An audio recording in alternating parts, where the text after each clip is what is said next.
Hello, hello. Greetings.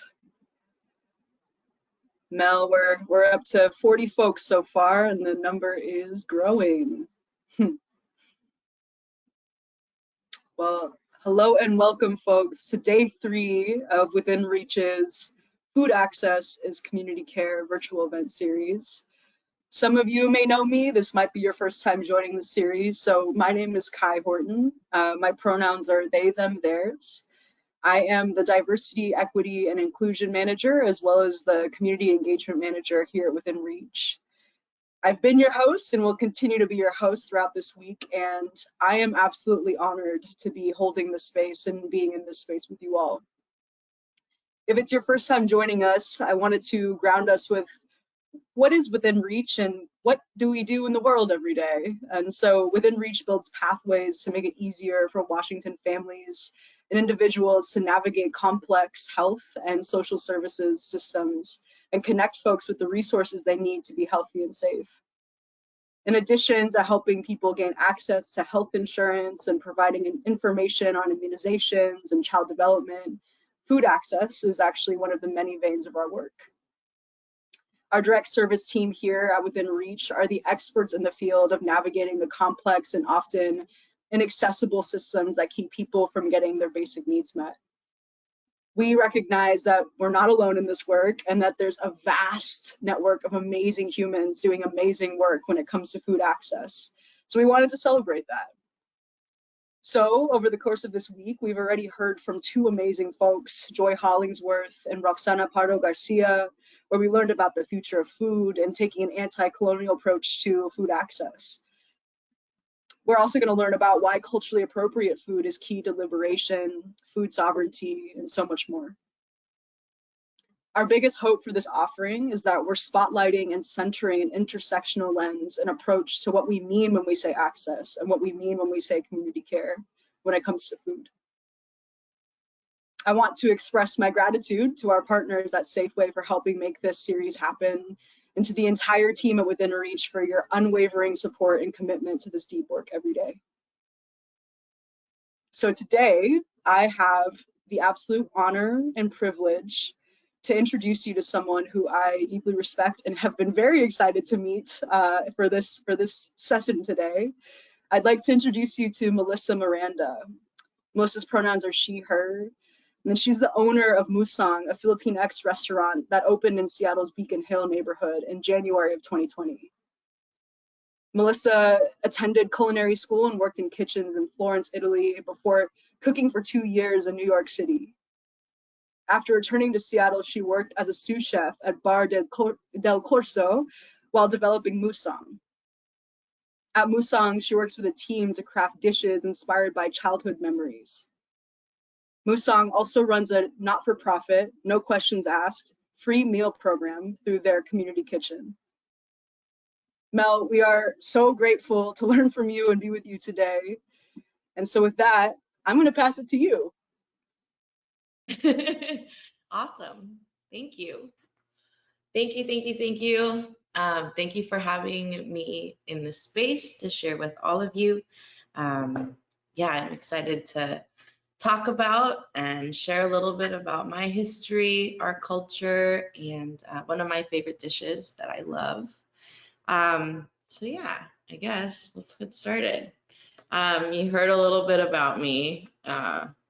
That's just a little picture of what I do. But currently here we're in our Kasama studio space, which is a space that I started with Christina Capulong so that we could help give opportunities to our people in our community to have access to a studio space, a photo space where we could help also give guidance on like photography, videography, and so that they could also build their brands and their, you know, content as well. But today we are going to be making chicken tinola. Chicken tinola is our version of a Philippine chicken soup. It's got a lot of ginger, a lot of healing properties.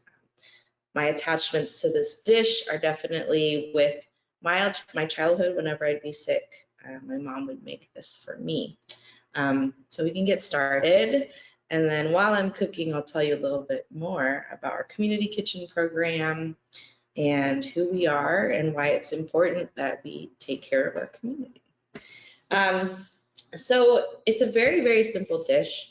You don't need too many ingredients, which is awesome. I'm using chicken thighs today. My dad loves to actually use chicken backs. There's a lot more flavor and you get a lot of like bone goodness from that. And it's also a way to reuse the scraps that we would have when we'd be cooking other chicken dishes. So I've got chicken thighs here, sayote or chayote, which is typical Filipino and also Mexican dish or Mexican ingredient. We're gonna peel it. It's kind of got the texture of like a gourd or a cooked zucchini. Onion, garlic. You can't forget the ginger. We're gonna use a lot of ginger. Lemon for balance. I've got some chicken stock here. And then some of you are probably curious as to what malunggay is. Malunggay is also known as moringa. It's a superfood. It's really, really good for you. If you can't find malunggay, you can find it actually at Phu Ly, which is a Vietnamese market on Beacon Hill with a lot of Filipino ingredients. You can also substitute it with spinach. And that's it. That's all you need. I'm gonna start cutting everything else first so that the chicken can be last, so I don't have to keep washing my board because we are short on time. But yeah, I'm gonna start with garlic. Let's see, while I start doing all of this, I think the reason why we're here, right, is about food access and community care. I'm gonna use about 4 cloves of garlic. I think growing up as a Filipina American, community was always something that was centered to who we were and part of our identity. I grew up with my family. We had cousin parties, family parties all of the time. So it was no like, I was never just like by myself. I had the fortune of being able to be surrounded by my cousins, my aunts, my uncles, my grandma, my Lola. And so there was always this kind of idea embedded in me that we take care of each other collectively. It wasn't ever like one person for themselves or like if you're hurt or if you're in need that you have to figure it out by yourself. Like I could call my cousins, I could talk to my parents. And I think that's kind of where it started. As you see, I'm cutting my onion. I'm just gonna use half the onion today. I'm gonna peel it, cut the top, cut the bottom, and then peel it. I'm gonna be jumping back and forth, so I hope you can follow just fine. But I'm gonna go ahead and julienne the onion, which just means to cut it into little strips. So yeah, I think for me, I spent a lot of time in the kitchen with my dad, with my mom. So there was also this kind of healing aspect to food and care. Like I said, whenever we were sick, this is a dish that my mom would cook for me. And we'd be together. So I would be able to watch and learn and see. And it was such like a comfort for me to be able to know that like, if I didn't feel well, I had this dish that I could always turn to. Excuse me. Ginger, we're gonna go ahead and peel the ginger.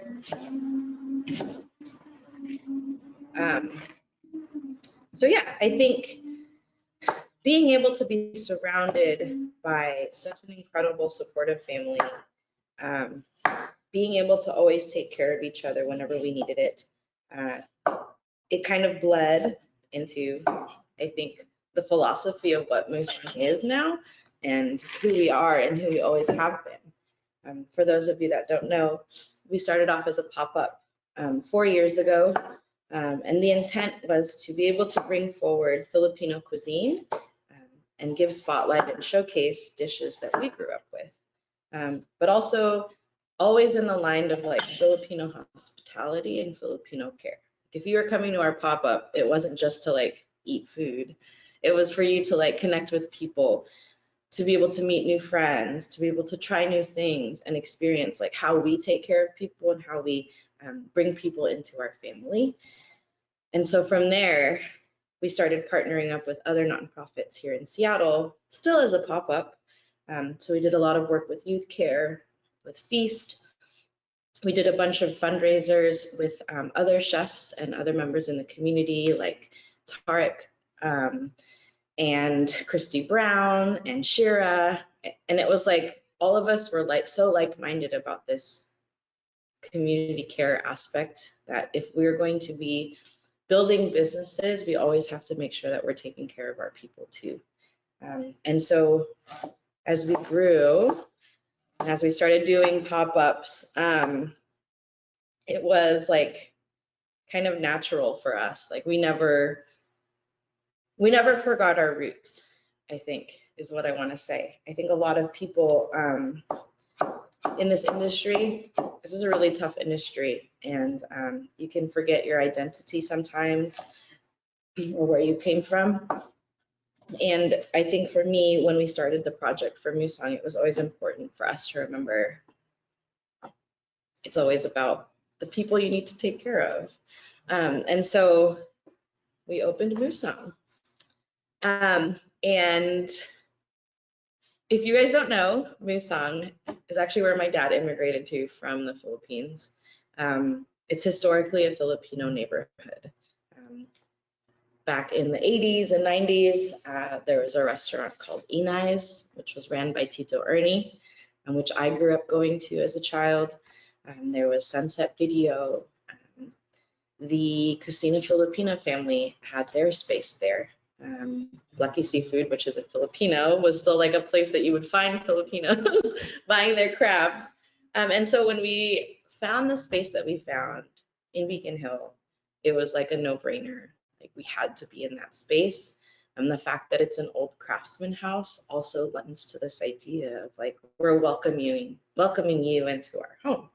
And so, I don't know, it's just like all these things are starting to align, you know, like from the pop-up, from our collaborations, fundraising, to giving back to the community.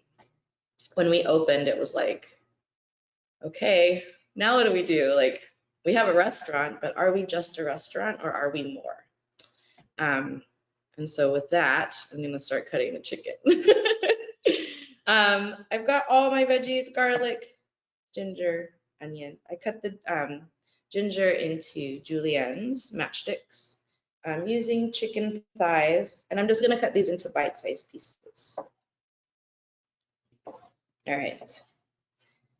While we get this going, I kind of just want to get it in the pot for us so that it cooks, and by the time we're done, it's ready. And then we can talk a little bit more together. So bite-sized pieces. If you have rice at home, you should probably get some cooking, because this dish with rice is the absolute best. I wish I had rice here, so please do it for me in your homes. If not, it's also very delicious by itself. All right. I'm gonna cut a little bit more because I'm really hungry and we've got some other people to feed here. So, and this is a dish too that can hold really well, and you can save it for later, cook it tomorrow, reheat it. All right.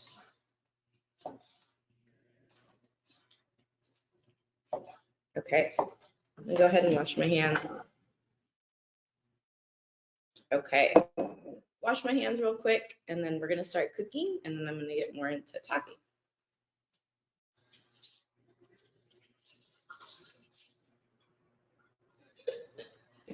All right, so chicken's cut, everything's cut. Here we are. I've got my pan right here. I'm trying to have a big enough stock pot that you can fit everything in. I just gotta find some oil real quick.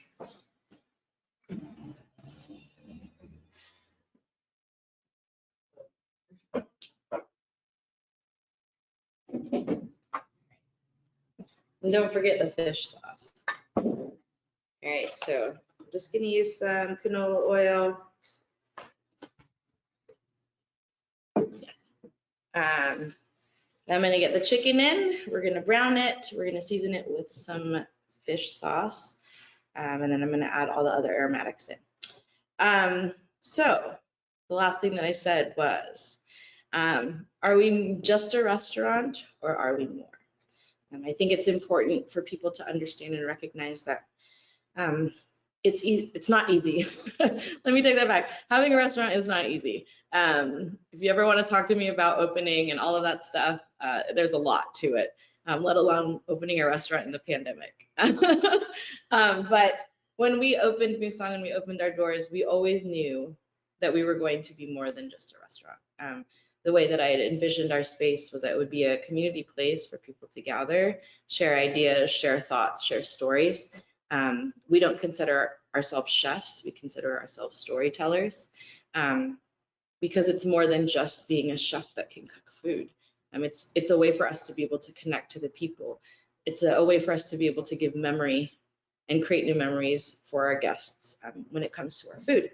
And so when we opened, I'm actually going to start with the garlic. Garlic is like the basis of Filipino cuisine. If you've ever been to a Filipino household, you know what it smells like. I'm going to put the garlic in and the ginger. Keep an eye on it so it doesn't burn.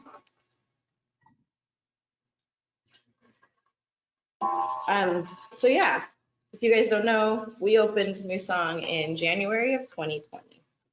3 months shy of what we now know and what we were all experiencing daily as COVID and the pandemic. So imagine our surprise in working 6 months extremely hard, and also, years hard coming up to this. So then being like, oh my God, we have a space. We're busy every night.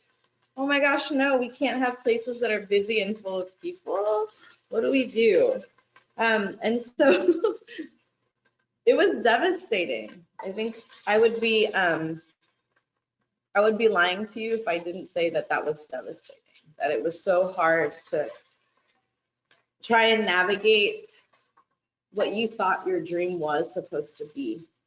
And then to have a space that you put so much time and energy to build, and then that its purpose was no longer. And so, yeah, I think that there was a lot of like grief and healing involved, but we also knew that we just like had to act. So like, I think it was March 16th, me and my manager were like, we can't keep this place open because it's not safe. One, our community always comes first. So there's no way that we want to keep people in a room when this is happening and there's so many questions about it. And then we tried to do takeout, but there was still so many people, which we're really grateful for. And so then we're like, okay, what is the best thing and what is the right thing for us to do? It might be really hard for us, but we know that if we make the right decisions for our community and for our team, that hopefully will be rewarded in the end. And so the following day, we actually converted Musang into a community kitchen space. What does that mean, you might ask? It means that we stopped serving our regular food, and it means that chicken's gonna go in. It means that we started taking donations, food, non-perishable, perishable, monetary donations for, sorry, it's really loud. I'm gonna talk loudly and then move this over here so that you can hear me.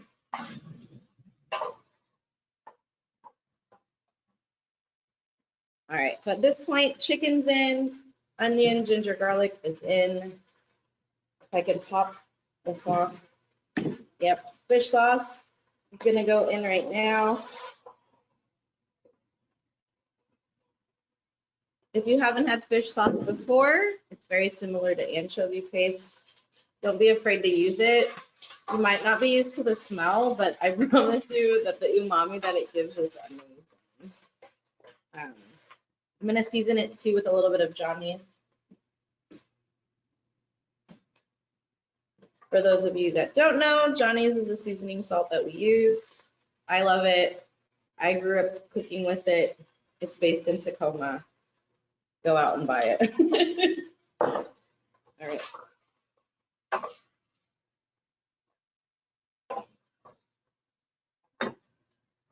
All right. I'm gonna let my chicken brown a little bit. I'm gonna set it off to the side.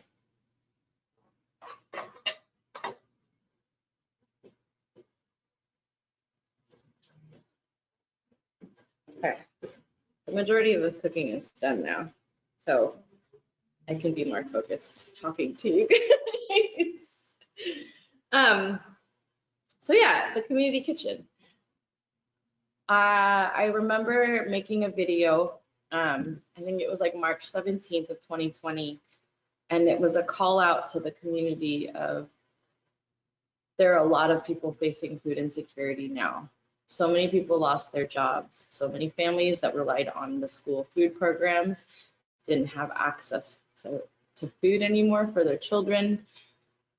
So much of the neighborhood, especially in the South End, I think there's so many people in the industry, so many people that worked frontline responding jobs that it was devastating to see. And it was also very difficult to see that there wasn't a whole lot of support that was coming to be able to support these needs.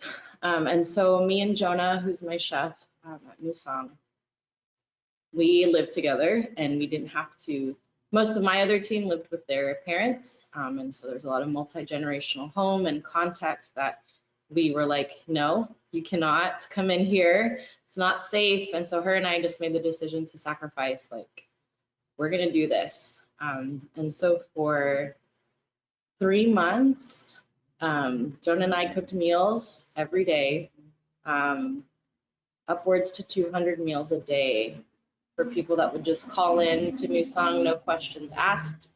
We would make grocery bags for people with non-perishable and perishable items that were donated to us. And I know that in that time, especially like that spring and summer of 2020, there were so many people we were able to feed. There were so many families that we were able to help. And we set aside the idea of the restaurant because we knew we had to just take care of our community that needed us the most. And I think that's why food access and community care is so important. To be able for us to have a space that we could cook out of and not just sit unused was like, that wasn't a question. Like, yes, we're gonna do this. And we partnered with other folks and formed the Seattle Community Kitchen Collective. So there was more people and more access points for people to get food. I think up to date, I mean, gosh, I don't know how many meals we've served. I mean, thousands, tens of thousands of meals. And I'm gonna add chicken broth right now.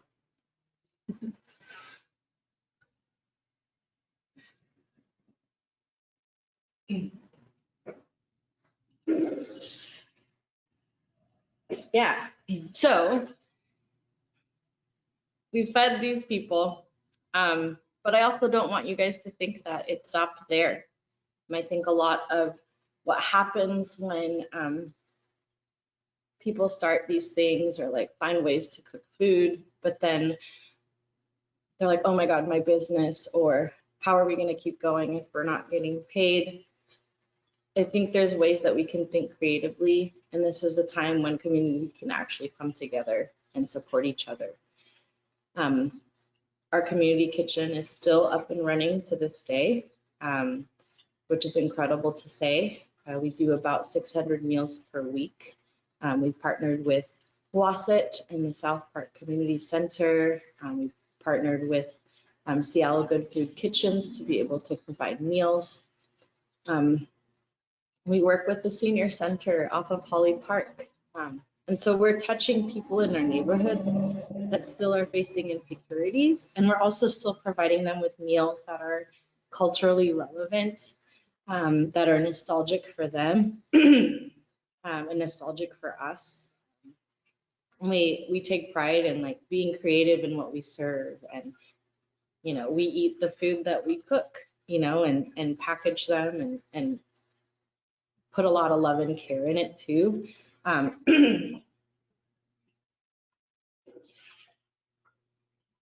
Sorry for the back and forth.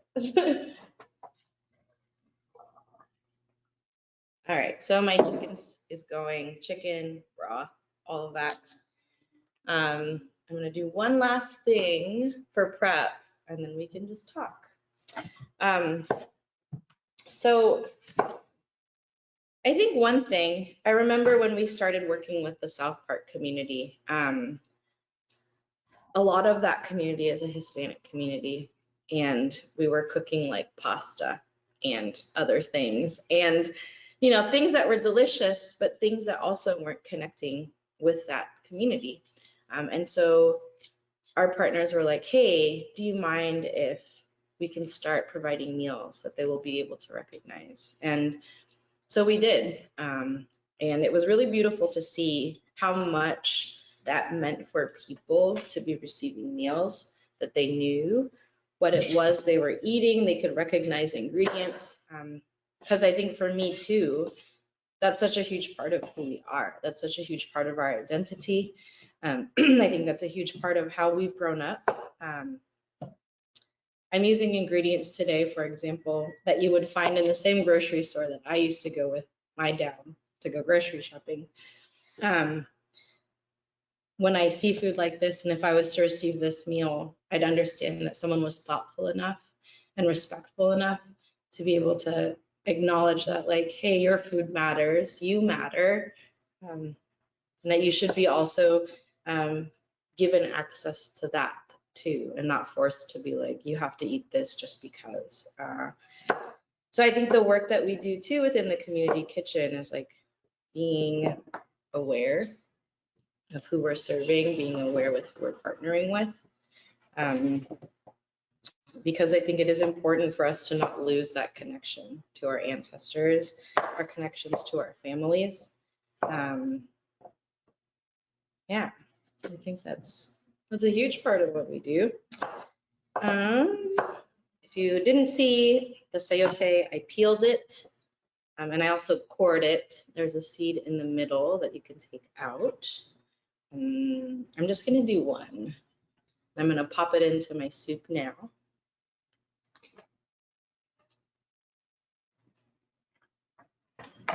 I'm gonna clear out here.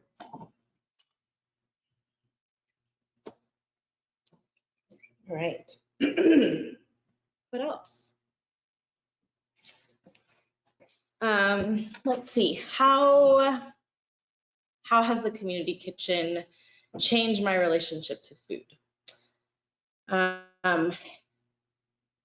I think one thing that, especially with my team, for example, when we started, we were a restaurant, right? And then all of a sudden we had a different identity and it became a community kitchen. So imagine being like a line cook in your like career. You're like, okay, I'm gonna cook this food. I'm gonna plate it really nicely. I'm gonna get recognition because people are gonna see this and it's gonna be so beautiful. And then all of a sudden you're cooking big batch pots of food. You're prepping huge amounts of onions and potatoes, and you're putting it in a compostable container, and you don't see who these meals are being delivered to. It's a roller coaster, I think, but it's also such a learning and inviting moment for my team to be able to see the different ways that they can impact people. And impact people with purpose. Sean, who is one of my line cooks, was working our community kitchen and was just like, thank you for this opportunity, because he was able to see the regulars that would pick up food from us every week, build connections that way, and see and hear the stories from the folks we've partnered with, like the smiles on people's faces when they eat our food, and it's such a different feeling. I think of accomplishment that occurs, that you're actually serving the community. You know, we say that we're a not-for-profit community kitchen, and it's true. You know, the meals that we give out are no questions asked, because we really want to make sure that those that are facing food insecurity are able to have the access to that food. And so how has it changed the relationship to food for me? The importance of it. Food is important. Food is connecting. It's a connection to culture, it's a connection to family, it's a connection to community. And so I think when you're cooking like that and with intention, people can relate and receive it more. And I think that lends to, I guess the word is success, to Musang. Like, I don't like really using the word success, but I think that lends to this, like people can feel it. We're cooking food that's trying to connect and translate and fill you up with something and nourish you. I think the word is nourish. So yeah, I think why, you know, many of you are probably asking the questions, why did I choose to cook Filipino food? Filipino food for me was my way to be able to connect with my family, my grandparents, my mother, my father. I didn't have the opportunity to actually learn how to speak Tagalog. I can understand it, but I never quite made the connection to be able, like, to being able to speak it fluently. And so the way that I think my parents' love language to me was through cooking good food and good Filipino food. It was their way to be able to share their stories of their childhood, you know, their moments with their mother or their Lola cooking. You know, my mom would make this dish. It's corn with shrimp and bitter melon. And it is amazing. And I would watch her, and it was like, she'd scrape she'd cut the corn, scrape the corn, peel the shrimp, make this beautiful shrimp stock, the shrimp skins. And she would tell me, like, this is something that my mom made for me. And to be able for her to share that to me, and then I can share it with other people, is a reason why I want to cook my food. I want to cook our food. There's so many of us that don't speak the language, that don't have the opportunity to go back to the Philippines. And so this is my way to honor. It's my way to pay respect and also honor, like, the ancestral roots of everything they've done to sacrifice to get here and to come here.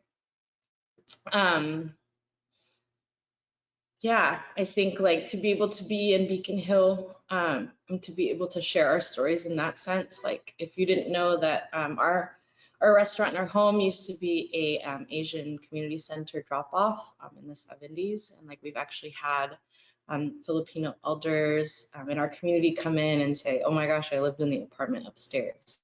So there's this like full circle of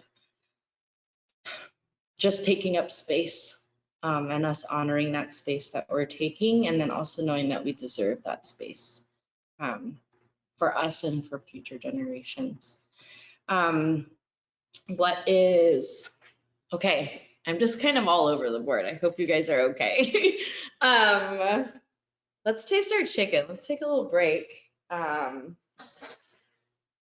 If you see, I wish I could show you. So when cooking chicken stock, chicken broth, you will see this foam that comes up on top of your chicken. Go ahead and skim that off.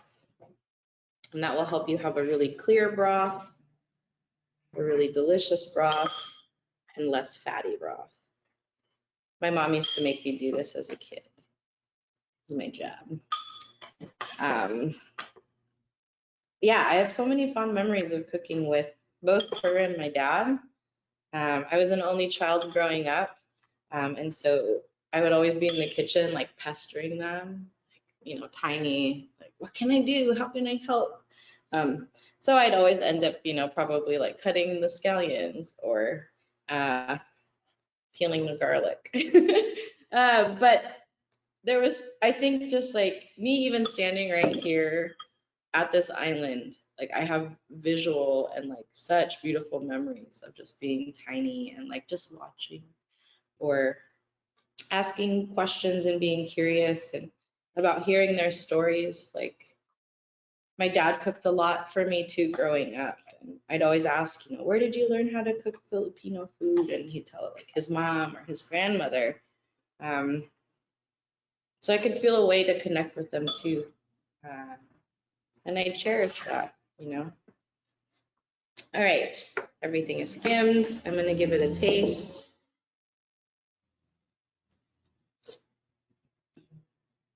Oh my God, it's so good. If you feel like you need a little bit more depth of flavor, please add some fish sauce. Don't be afraid of it.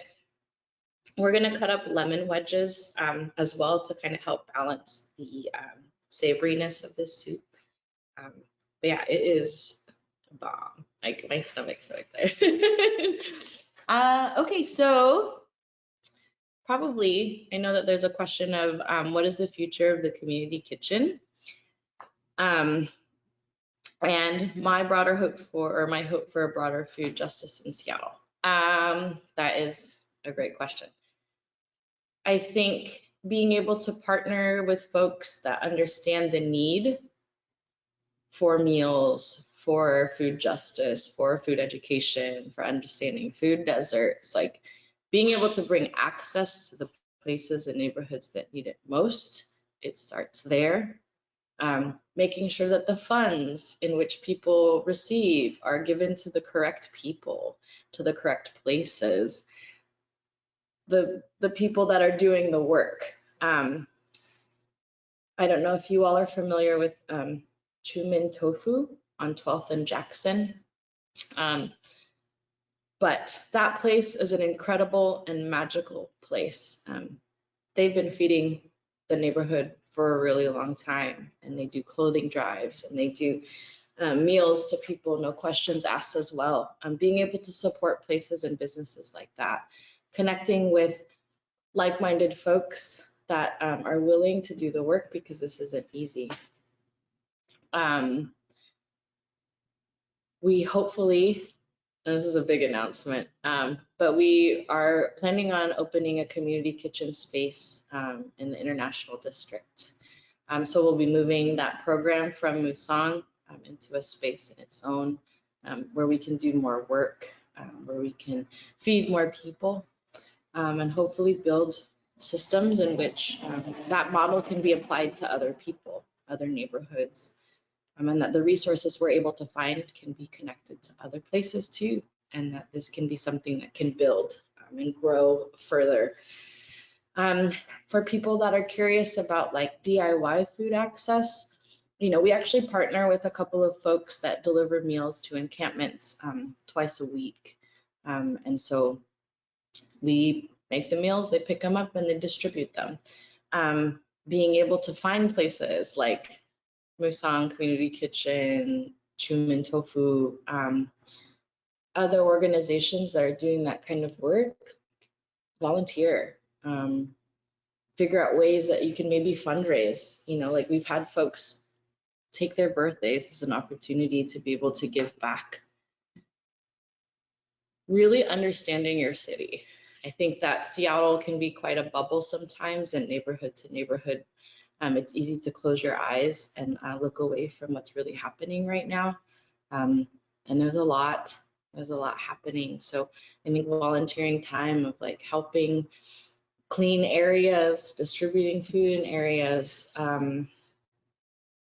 Yeah, I don't know. I think there's a lot of ways to do, reaching out to people, reaching out to me, reaching out to others in this industry that you admire, because we are all here and we're all available to be able to, I guess, give advice, because it starts somewhere.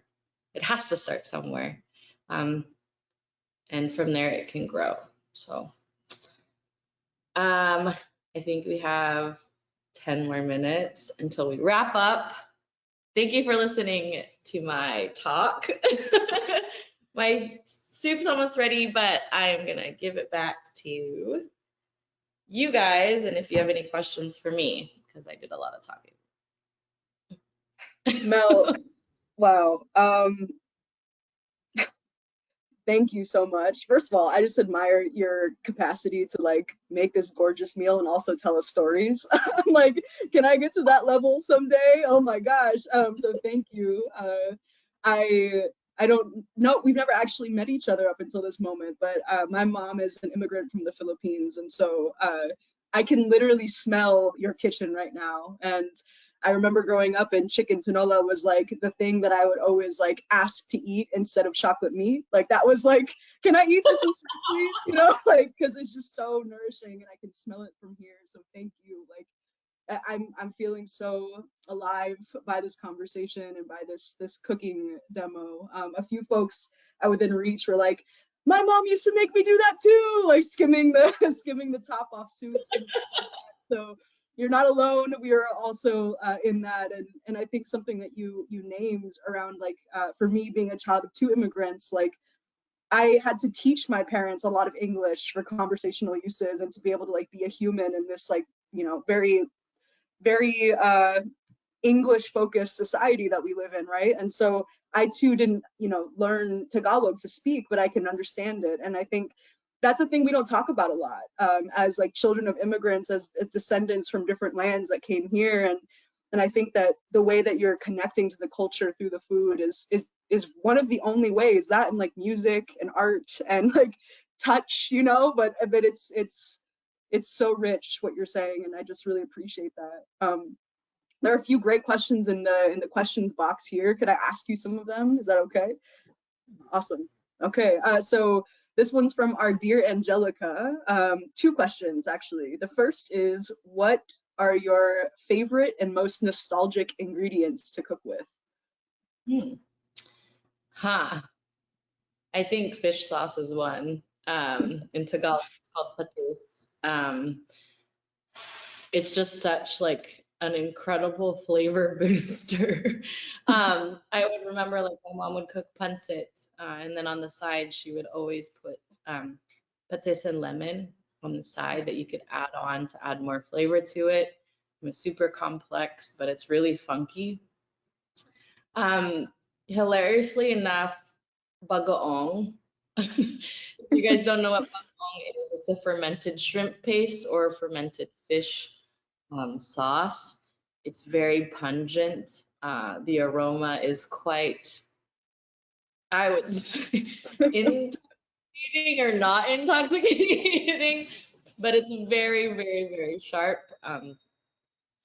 I remember we were at a family party and I was a child, and I went up to my mom and I was like, oh my God, stinky bagoong. And my mom laughed so hard because I knew the word. And but now, I understand the complexities of what it is and why people made it, to preserve and to add more flavor.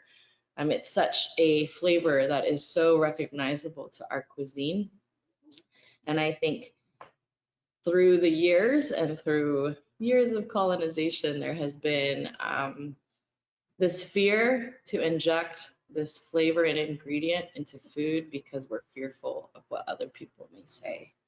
And so for me, I love using it, and I love the nostalgia that I have as being like, oh my God, it smells, but then being like, oh my God, this is delicious. So good. I want more people to like understand that this is something not to be afraid of, that I think I remember I made a recipe that called for bagoong, and this woman reached out for me in LA and was like, I hated it, I was scared of it, and I put it in, and I now understand the magic of it.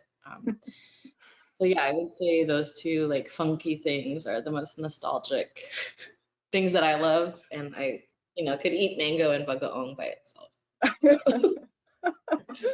Yes, great choices.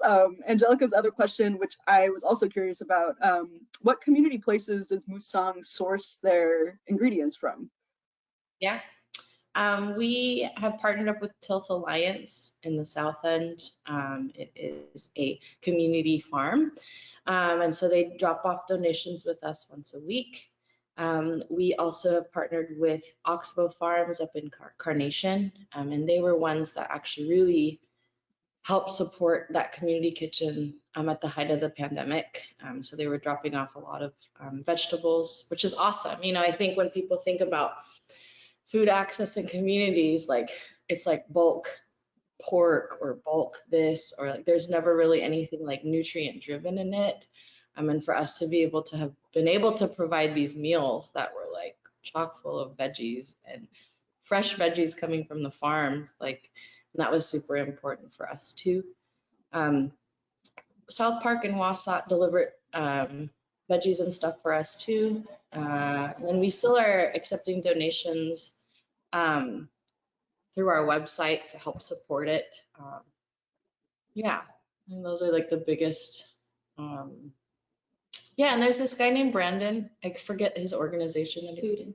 He runs this organization called Food Intentions, and he picks meals from us once a week, and he'll like go to Costco and like pick up rice for us, or he'll go and pick up like ground beef for us. So like those things like that are also very helpful for us.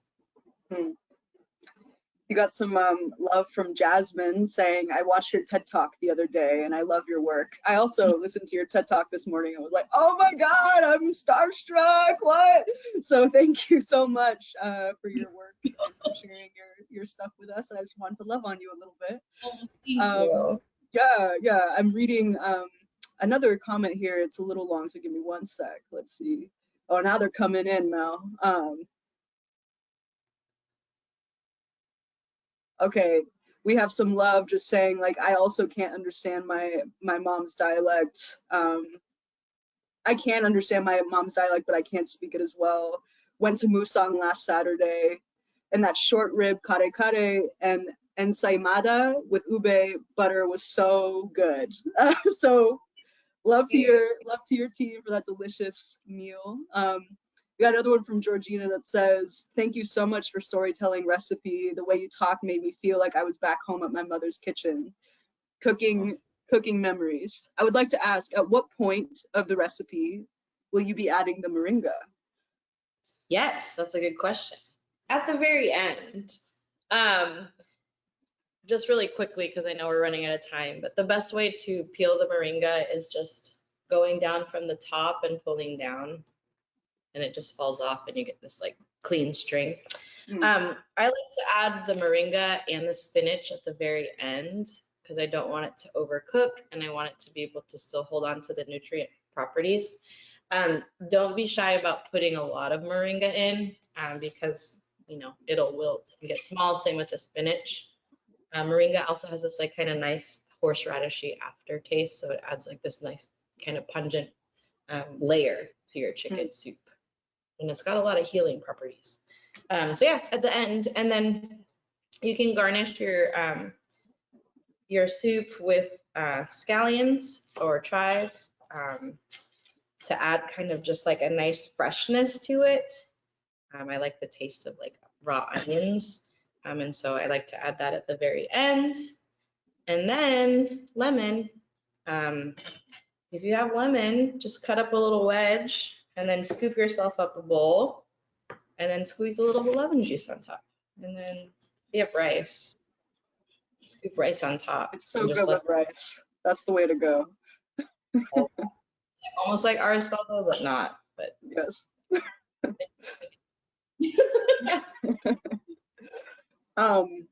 We have I love Musang in the questions here with a follow-up that says, what's the best spot to get Filipino ingredients to cook? You mentioned a market, but I didn't catch it. Yeah, Fuli in Beacon Hill on Columbia. It's across from the Seattle supermarket. It's kitty corner to Lucky Seafood. That block is like the best place to source Filipino food and seafood, period. Lucky Seafood used to be located in the old Victrola Cafe on Beacon Hill. And like you could go there and get crabs for like $5.99 a pound. and it still exists, but in a bigger location. And so that place is super nostalgic. Fuli is incredible because it's yet owned, but it's like mainly Filipino ingredients. And like that woman was there when my dad used to go there in the 80s. And so like it's just a family run. Her kids work there too. And they have all the things. I like supporting that place because it's local, it's small, they're super friendly. If you're not in the Seattle area, there is, oh my gosh, Seafood City in Tequila. And then there you can also experience Turo Turo, which is like point. So they have like barbecue sticks and all the Filipino food that you can eat, kind of cafeteria style. And then if you haven't been to Omart in Pike Place Market, it is been there for 35 plus years, ran by Tita Laila, and she has the best salmon collar city gun. Don't sleep on that. Go there. It's That's a amazing. bold statement. That's a bold statement. She's hilarious too. Just go to read her signs. She's amazing. Mel, I have a question, and then maybe we can close it out. Everybody, I just want you to know there's so much love going on in the questions feature here. People really love Musang. They really love your work, and just thank you for everything you're doing for the community. I think the last thing is I heard you say that a good way to get involved in food justice is to volunteer, right? Like volunteer your time. Is there a way to volunteer with you all at your community kitchen? I think that's our next step. I think being able to move into a bigger space is going to allow us to really create and build those programs that we hope to. I mean, right now it's been us juggling community kitchen and then running a full operational like food space that as much as we'd love to accept volunteers right now, that's just like not within the confines of our space because it's quite limited. But I mean, my goal is to be able to have a space where folks can come in and cook the meals, help distribute the meals, help package the meals. And so hopefully by the end of this year is how we're looking, I hope. So there will be opportunities. Please let us know once that time comes, and I know myself and probably most of my team will be like knocking down the door trying to get in there and help you all in that way. Mel, thank you so much for your time. I know that you're a busy human, and I really appreciate you sharing your wisdom and soul with us. I can feel your soul just like emanating off the screen with your kitchen and the billowing scents. And I know that we did not see Miriam on the screen, but Miriam, thank you so much. Miriam, hello. Miriam has been a key person in making this thing happen for us to meet with Mel today. So Miriam, thank you.